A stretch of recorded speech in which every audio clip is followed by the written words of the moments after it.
सभी साथियों को मेरा प्यार भरा राम राम नमस्कार। तो स्वागत है एक बार फिर से अपने यूट्यूब परिवार पर।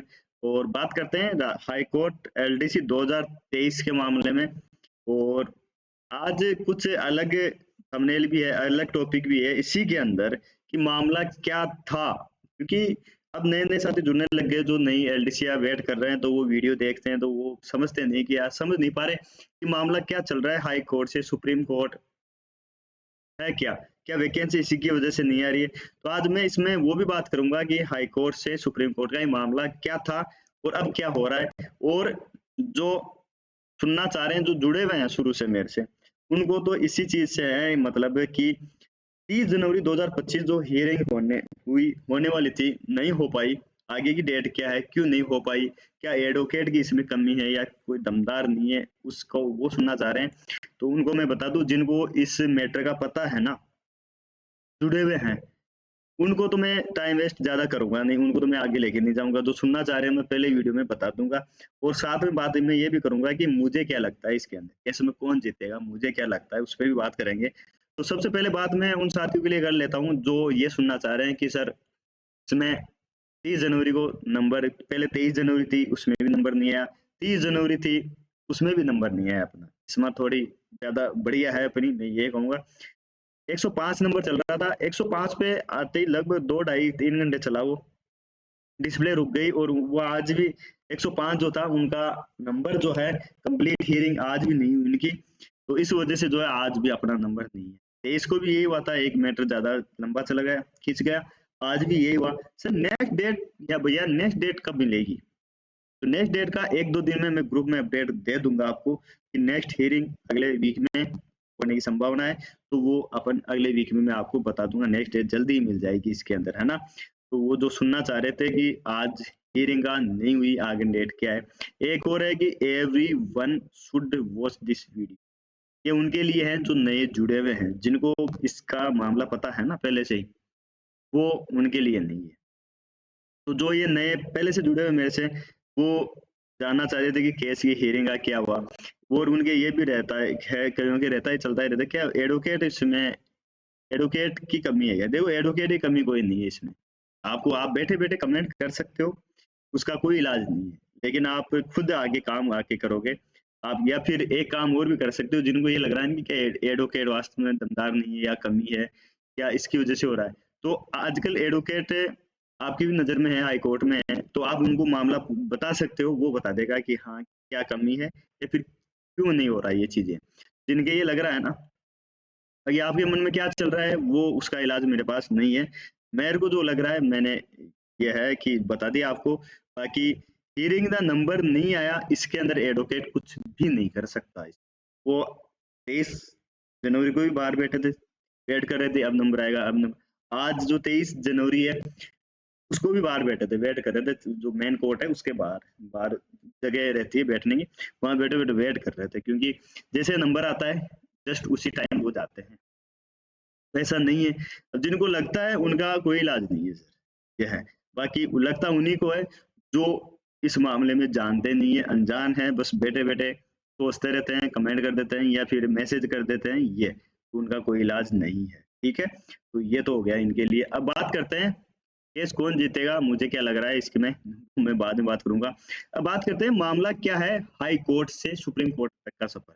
देखो इसमें ये रिज़र्वेशन का मामला है ये, जो भी नए सुन रहे हैं मुझे, रिजर्वेशन ये है कि हाई कोर्ट ने खुद ने ऑर्डर दे रखा है, जजमेंट दे रखा है अधीनस्थ बोर्ड के में। अधीनस्थ बोर्ड की वैकेंसी थी 2016 की, पटवारी की फ्री की। इन्होंने भी वही रखा था, मार्जिन रखा था। जैसे जैसे अपने ये हाई कोर्ट एलडीसी 2023 का जो मामला है ना, रिजर्वेशन का मामला है ये। एक बार मैं वापस ब्रेक करता हूँ। 2023 वाली एलडीसी है, इसमें रिजर्वेशन का मामला है। कैसे है सर? रिटर्न थी 300 नंबर की, और इसमें लिख रखा था कि कैटेगरी वाइज हम गुणा कर 5 गुना पास करेंगे, ठीक है। तो इसने क्या किया कि हर कैटेगरी के 5-5 गुना पास कर दिए। जैसे जनरल थी, जनरल के 5 गुना पास किए उन्होंने, क्योंकि जनरल 36% दे रहा है, 36 का 5 गुना। ओबीसी 21% है, 21 का 5 गुना। ऐसे करने फिर क्या ईडब्ल्यूएस का 5 गुना, ऐसे सबका 5 गुना किया।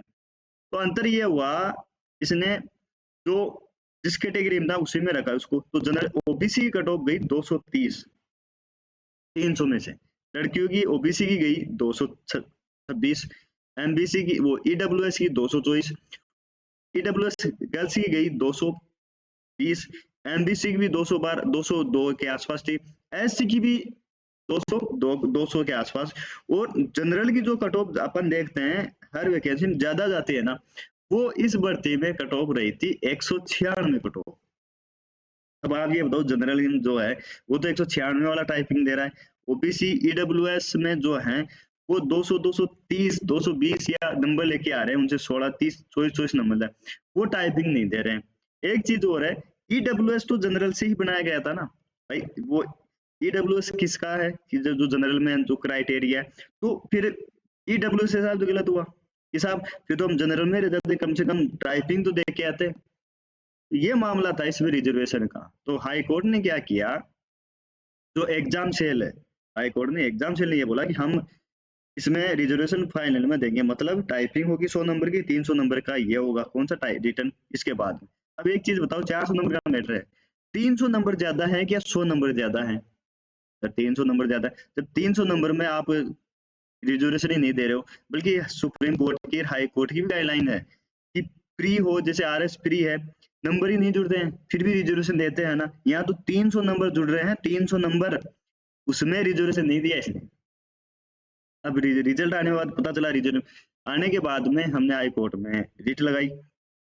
रिट लगाते ही हमें ये पता था कि जो हाई कोर्ट देना, आप हाई कोर्ट ने अधीनस्थ बोर्ड को भी मतलब दे रखा है डिसीजन, और हाई आरपीसी को भी दे रहा है। 2016 के अंदर अधीनस्थ बोर्ड की 2015 में स्थापना हुई थी, पहली एग्जाम हुई थी पटवारी की, अधीनस्थ बोर्ड लिया था, प्री हुई थी उसके अंदर, तो प्री में इसने क्या किया, वही 15 गुना पास कर दिया, तो ओबीसी कट ऑफ गई 184 और जनरल की रह गई 104।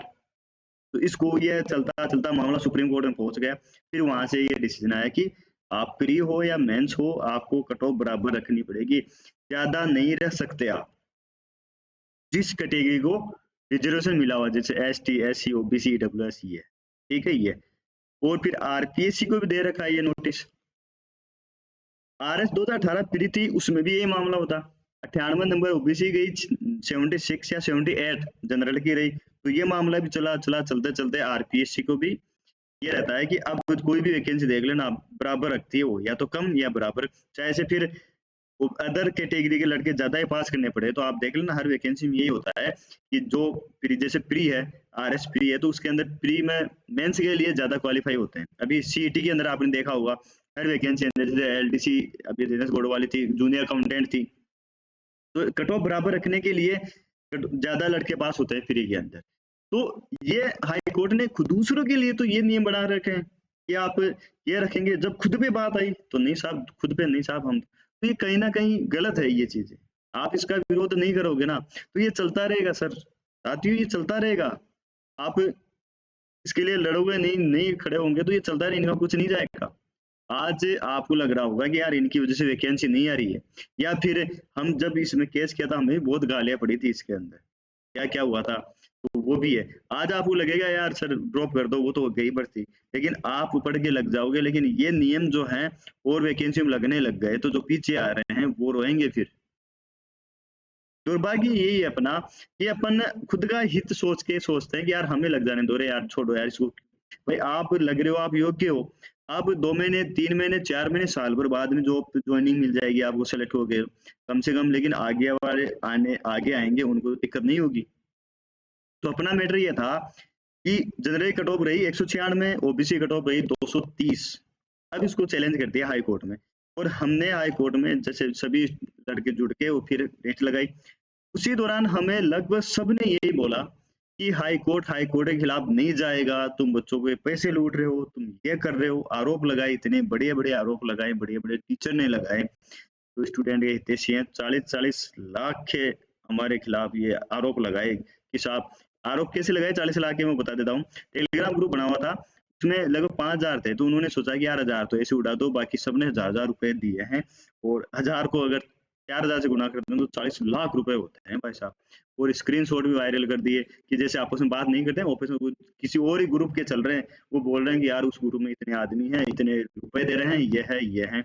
और हकीकत ये थी जो जुड़े हुए थे, जो पैसे डाल रहे थे ये थे, एक एक रुपया भी डाला है हमें, 1-1 रुपए डाल के भी वो बोल रहे हैं साहब स्क्रीनशॉट नहीं आया हमारा। तो हकीकत ये थी, तो हमने रेट लगाई, आगे बढ़े। सबने बोला था, बड़े-बड़े टीचर्स ने बोला था कि आप नहीं जीत सकते इसके अंदर हाई कोर्ट के खिलाफ, आप भी पैसे देके अलग हट जाओ। लेकिन नहीं साहब, हम डटे रहे कि नहीं यार, होगा तो देखा जाएगा रे यार। हमने एडवोकेट किया था, senior advocate RN. Mathur sir, तो उन्होंने केस स्टडी किया, फिर बोला कि आपको जिता देंगे, आप तो बस तैयारी करो आगे की। तो ये कोर्ट चलता रहा, चलते चलते इसमें ये हुआ कि हाई कोर्ट का जैसे एग्जाम से डिसीजन निकाला, डिसीजन निकालते ही उनको सब पता था कि ये कोर्ट में जाएगा मैटर। तो इसने क्या किया, रिजल्ट आते ही अगले दिन टाइपिंग की डेट दी थी, 20-25 दिन का समय दिया, टाइपिंग करवा दी। उधर हमने डेट लगा दी, डेट लगाते हाई कोर्ट ने रिश्ते नहीं दिया इस पे। 26 मई 2023 को टाइपिंग होनी थी, 24 मई 2023 को डिसीजन दिया हाई कोर्ट ने, और केवल पिटिशनर थे उन्हीं को अलाउ कर दिया जो पिटिशन रिट लगाई थी। इससे पहले हाई कोर्ट ने कभी भी रिजर्वेशन के मामले में केवल पिटिशनर को नहीं, या तो लागू हुआ था, सब पे हुआ था, या किसी पे नहीं हुआ। लेकिन पहली बार हाई कोर्ट ने, क्योंकि खुद के थे साहब, सब कुछ ये सिस्टम मिला हुआ है कि साहब क्या कर सकते हैं, तो उन्होंने सोचा कि यार ये रेट लगाई वो है तो मामला सही, क्या करें, तब हम भी बच जाएंगे और आप रेट लगा दो, और जो लड़के और आएंगे वो इतने ही हैं। वेरिएटर में नाम देखा उन्होंने, तो कितने फाइलें हैं, 5-6 फाइलें थी, लगभग 37 लड़के थे। तो उन्होंने सोचा कि यार ये तो हो जाएगा, काम करवा दो। अब उसने क्या किया, एग्जाम सेल ने और हाई कोर्ट ने डिसीजन दिया, जो पिटिशनर बने हैं उन्हीं को आप टाइपिंग करवाओ। टाइपिंग में पहली बार ऐसा हुआ है रिजर्वेशन मामले में कि केवल पिटिशनर को अलाउ किया, और हमें भी ये अंदेशा नहीं था, किसी को अंदेशा नहीं था, एडवोकेट को भी नहीं था। मैंने एलडीसी यूडीसी थे हाई कोर्ट में लगे, उनसे भी पूछा था, उसने भी बुलाया पहले कि ऐसा डिसीजन नहीं देगा रिजर्वेशन मामले में, या तो सभी को अलाउ करेगा या किसी को नहीं करेगा। लेकिन पहली बार ऐसा चोट हुई कि भाई साहब जिसने रेट लगाई उसी को गए, और हमने क्या कि आगे नेतृत्व कर रहे थे, और हमारे जो नेतृत्व करता, जो काम करता है ना, उसके साथ गलती भी होती है। और ये तो ऐसी गलती थी जो हाई कोर्ट की गलती नहीं, मतलब हाई कोर्ट का डिसीजन था, लेकिन वो आ गया हम पे ऊपर। जैसे मतलब इस तरीके से हमें देखने लग गए, इस तरीके से ट्रीट करने लग गए कि साहब हमने हाई कोर्ट को बोला है कि आप ही बस ये करो यार। मतलब ये नहीं सोची यार ये हाई कोर्ट है, डिसीजन दे दिया तो दे दिया, इसमें ये क्या कर सकते हैं, ये लड़ तो रहे हैं। लेकिन भाई साहब हमें टारगेट करने लग गए, 20-25 वीडियो बना दिए, बड़े बड़े टीचर ने वीडियो बना दिया, लूट लिया, ये कर दिया, वो कर दिया। वो टीचर बिल्कुल आगे नहीं है थे उस टाइम पे, जिस टाइम हम उनके एडवोकेट के पैसे इकट्ठे उनके पास गए थे, वो एक भी मतलब पैसे के सहयोग के नाम पे एक बार भी नहीं आया। लेकिन जैसे उनको पता चला ना, आते ही वीडियो बना दिए, सब मेरे स्टूडेंट साथ ऐसा हुआ था, ये हुआ था, वो हुआ था। या ऐसी परिस्थितियां देखनी पड़ी हमें, लेकिन ईमानदार थे हम और मजदूरी लड़ रहे थे, सहयोग भी बहुत साथियों था, जो हमें जानते थे, पसंद जुड़े हुए थे, उनको पता था कि यार भाई साहब आपकी इसमें गलती नहीं है, ये थोड़ा आपको मजबूत रहने का समय है। और इसमें आपको वो धमकियां भी मिली थाने से, ये वो पता नहीं बहुत ही ज्यादा। लेकिन फिर हमने क्या किया कि एडवोकेट से पूछा, तो 31 मई को 2023 को और फाइलें लगाई, लगभग 700-800 लड़कों की रीट लगाई अलग अलग एडवोकेट से, ये लगा के हमने ये लगा दी। और उधर हाई कोर्ट ने टाइपिंग पूरी करवा ली, तो 20, 27, 28, 29, 30 तक 6-7 दिन में हाई कोर्ट ने पूरी टाइपिंग कंप्लीट करवा दी। उधर फिर हाई कोर्ट में हमने लगाई, तो उन्होंने बोला कि अभी पर्याप्त संसाधन नहीं है, जुलाई के अंदर आपकी हियरिंग की मतलब सुनवाई होगी। जुलाई आते ही स्टार्ट हुई हियरिंग, 31 जुलाई को हियरिंग स्टार्ट हुई। कोई आर.एन. सर थे, उन्होंने बोला कि यार मुझे नहीं पता था, लेकिन हम पैरवी करेंगे। तो लगभग 7-8 दिन हियरिंग चली लगातार कंटिन्यू। 7 अगस्त 2023 को लास्ट हियरिंग हुई, उस दिन डिसीजन रिजर्व रख दिया, और यही बोला कि नहीं साहब, बीच के अंदर वीडियो थे, जो दादी मीना जी हैं, बड़े मतलब भाई साहब क्या आदमी है, उन्होंने भी बीच में वीडियो डाला, और उन्होंने बोला कि मेरी एग्जाम सेल से बात हो गई है, और उन्होंने ये बोला है कि सभी की रिट खारिज की जाती है, और जो पहले रिट लगी हुई थे ना उन्हीं को सिलेक्ट किया जाता है। ये वीडियो आते ही हमारे जो साथी थे उनके होश उड़ गए, वो धराशायी हो गए। मेरे पास फोन पे फोन, फोन पे फोन, फोन पे फोन, कि राधे मीना जी ने बोल दिया वो सही है, और मैं ये बोल रहा था कि भाई साहब डिसीजन आने दो, डिसीजन आएगा तब मैं मानूंगा। मैं नहीं जानता कौन राधे मीणा है, कौन क्या है, लेकिन डिसीजन तो आने दो आप। नहीं, आप नहीं जानते, उसकी बात हर बात सही होती है।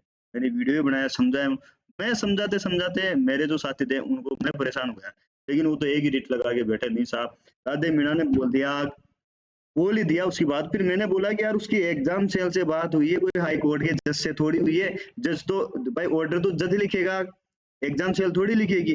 फिर मैंने वीडियो बना के समझाया मेरे साथी तो तब उनके थोड़ी तसल्ली हुई कि हाँ यार एग्जाम सेल तो अलग है, जज साहब अलग है, एमएम श्रीवास्तव या रजिस्ट्रार से थोड़ी मिलता है कि हाँ मैंने बता दिया। तो ऐसा भी होता है। तो इस वजह से तो मैं उनको समझाते समझाते थक गया कि यार डिसीजन आने दो आप। वो कोई आप ये है तो ऐसा हाँ हमें तीर चला दिया और हमारे वाले जो है शिकार हो गए उनको। फिर समझाया तो ठीक है यार ये भी है। फिर डिसीजन आता है इसका 17 सितंबर 2023 को, नहीं 18 सितंबर 2023 को, 1.5 महीने बाद में लगभग।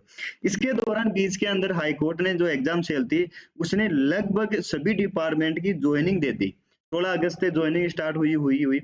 इसके अंदर दो विभाग थे, डीएलएसए और आरएलएसए। उसके अध्यक्ष थे एमएम श्रीवास्तव, अध्यक्ष जो अपने मुख्य न्यायाधीश थे अभी है, पहले जो केस की सुनवाई कर रहे थे। उनको सारा डिसीजन पता था तो उन्होंने उस विभाग की ज्वाइनिंग नहीं दी। 380 लड़के थे, उनको ज्वाइनिंग नहीं दी गई। अब वो वेट करने लग गए कि यार ये क्यों क्यों नहीं दे रहे, वो इधर उधर गए, हमें भी ट्रोल करने लग गए, मेरे पास भी फोन आ लगा यार भाई साहब आपकी वजह से ये हो गया यार, ये क्यों परेशान कर रहे हो। और उनको किसी ने ये बोल दिया कि इनकी टाइपिंग होगी, आप वाली सीट ये इनको देंगे। अब उसके अंदर 4-4 रैंक के भी थे, 18 रैंक 17 रैंक ऐसे टॉपर भी थे उनमें। तो डीएलए से आरएलए से अब उनकी यार हालत खराब हो जा होती है यार कि भाई ये बोले कि आपकी सीट उनको देंगे। 18 सितंबर 2023 को डिसीजन आता है हाई कोर्ट का, और एक ऐतिहासिक जिसकी उम्मीद नहीं थी ना वो डिसीजन आता है उसके। और एमएम श्रीवास्तव ने बढ़िया डिसीजन दिया सभी को, मतलब सभी पॉइंटों को ध्यान में रखते हुए, और ये बोला है कि जितने भी 196 से ऊपर है ना सब कैटेगरी के, ऐसे वो रेट लगाई हो या नहीं लगाई हो, उनकी टाइपिंग करवाई जाए।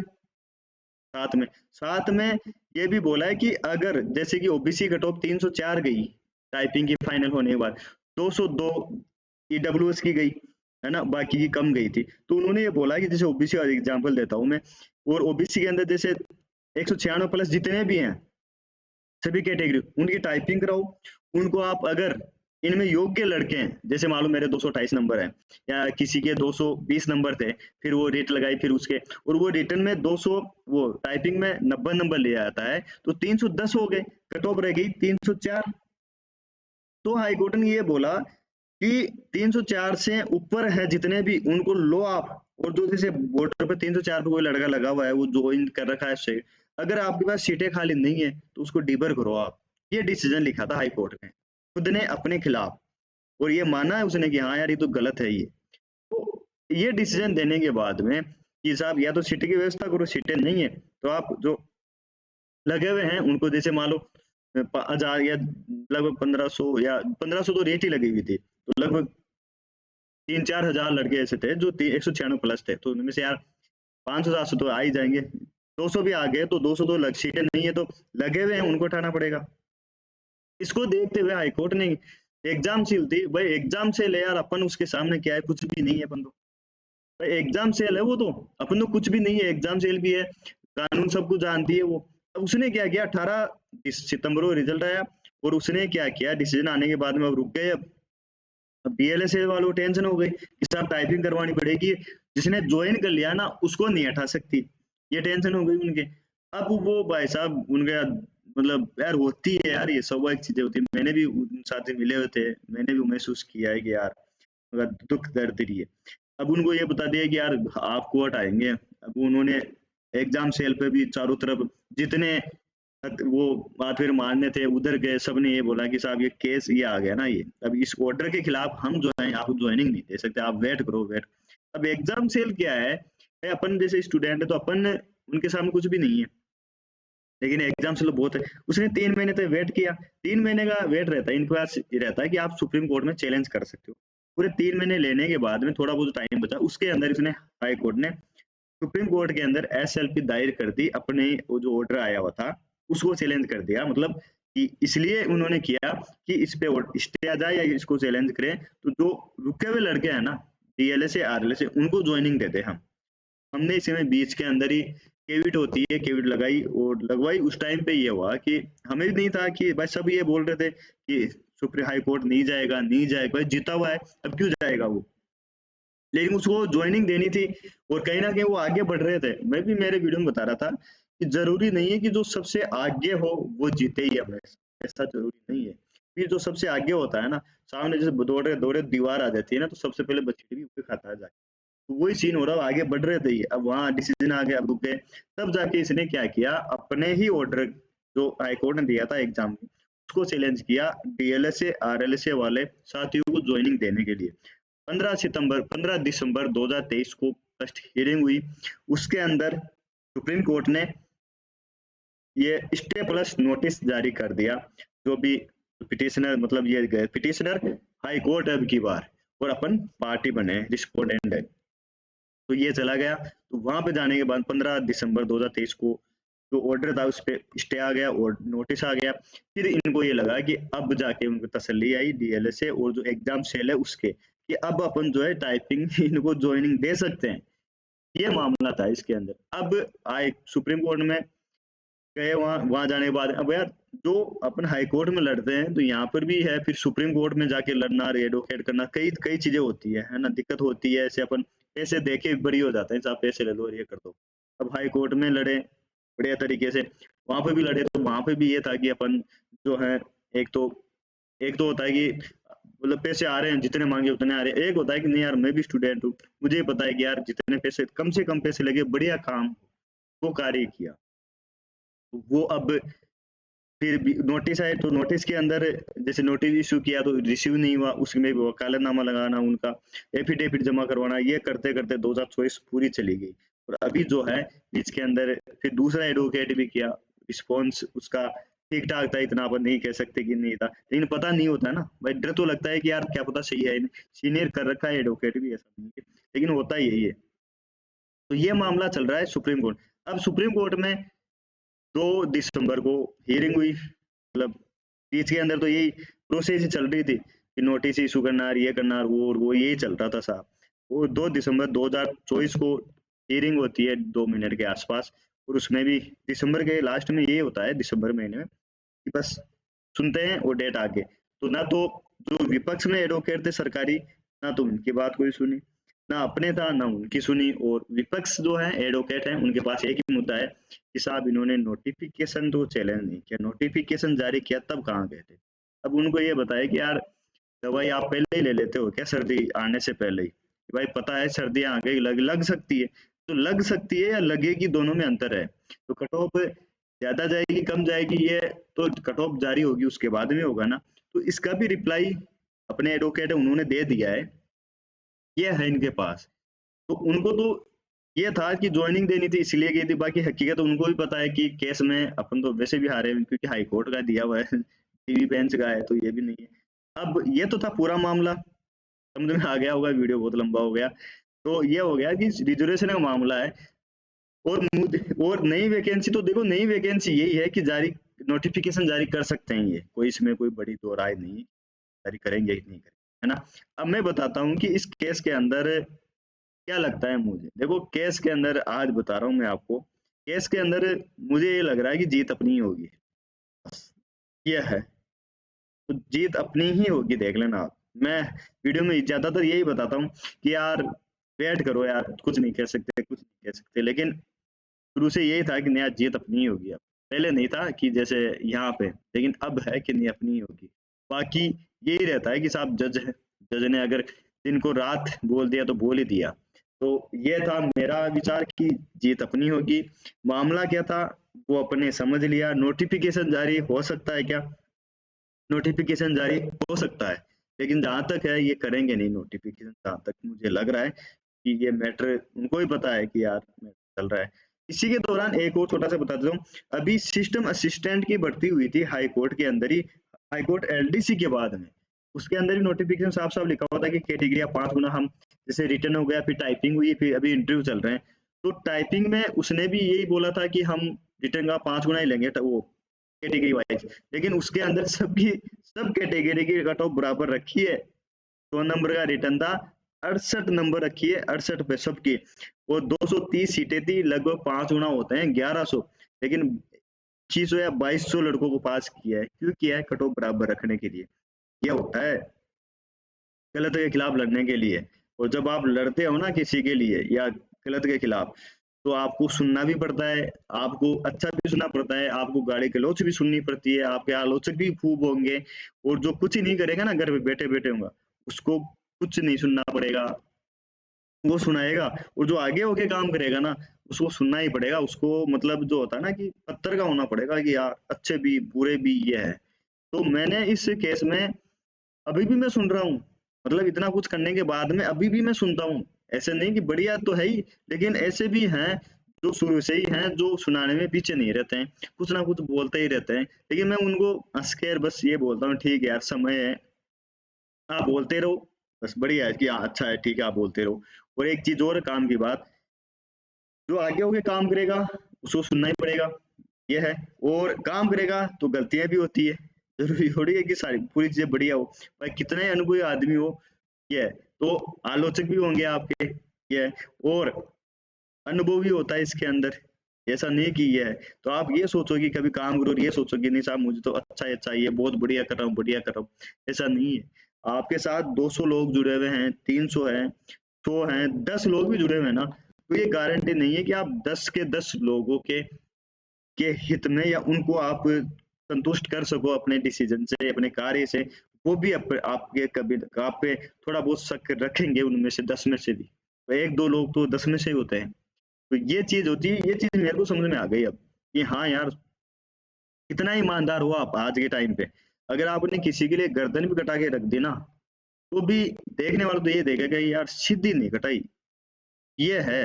तो इसलिए आप कभी भी लाइफ में कोई भी काम करो, स्ट्रोंग रहना हमेशा। ये उम्मीद मत करना कि मैं तो ईमानदार हूँ यार, मेरे लिए ऐसा क्यों बोल रहे हैं। बोलेंगे भाई साहब, बोलेंगे ही, लेकिन आप एक याद रखना, जो काम करेगा उसके लिए बोलना पड़ेगा, बोलेंगे ही, सुनना भी पड़ेगा, अच्छा भी बुरा भी। लेकिन काम अपने नेकी पर हो, ईमानदार हो, तो बिल्कुल ये चलते रहोगे आराम से। ये है, सांच को आँच नहीं होती। अगर ईमानदार हो ना, आरोप लगाते रहेंगे, आज मेरे पे आरोप लगाते रहते हैं, लेकिन वो सामने इसलिए नहीं आते हैं क्योंकि शक, बस शक है या फिर उनको लगता है। तो लगने की कोई दवाई नहीं, अगर वास्तव में मैं झूठा होता तो कोई ना कोई उनके सामने जाता भी, या उनको भी हाथ में आता कि हाँ यार ये देखो आपने ये झूठ हो, यहाँ मैंने पकड़ा है आपको कि नहीं, ये है। तो इस वजह से अगर आप ईमानदार हो ना, तो आपको ईमानदार होना, तो आपको साबित करने की जरूरत नहीं है कि मैं ईमानदार हूँ, साबित मत करो आप। समय खुद ब खुद गवाही देगा एक दिन कि हाँ यार आप उस दिन भी सही थे। समय खुद ब खुद गवाही देगा कि आप उस दिन भी सही थे, आज भी सही। बाकी आपको लंबी रेस का घोड़ा बनना है या आगे कुछ बढ़ना है ना, तो इन जो नेगेटिव हैं विचार रखने वाले, ये है, इनको साथ रखो, ये चलते रहेंगे, ये नेगेटिव ये आते रहेंगे। एक चीज और भी मैंने महसूस की है कि जब हनुमान चालीसा होती है यूट्यूब पे चैनल पे, या फिर भजन होते हैं वे, उन पे नेगेटिव कमेंट आते हैं, उनको डिसलाइक कर देते हैं भगवान या हनुमान चालीसा को। तो अपन तो इंसान है, मैं तो इंसान हूँ, तो मेरे तो भाई सब पे आते हैं। इतने बढ़िया बढ़िया टीचर्स हैं या बढ़िया बढ़िया यूट्यूबर्स हैं, या चलो उसको भी छोड़ो, भगवान चालीसा है, हनुमान चालीसा है, उसको भी डिसलाइक मिलते हैं, उसको भी नेगेटिव कमेंट।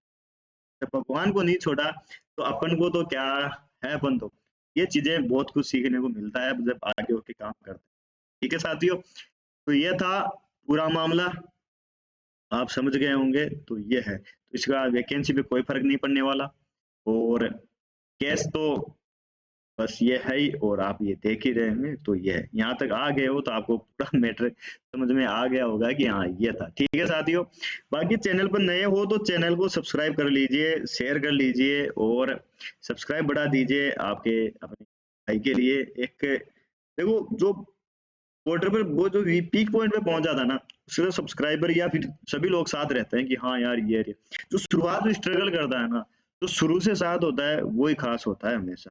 ठीक है साथियों, आज और अभी के लिए जय हिंद, जय भारत, राम राम सभी को।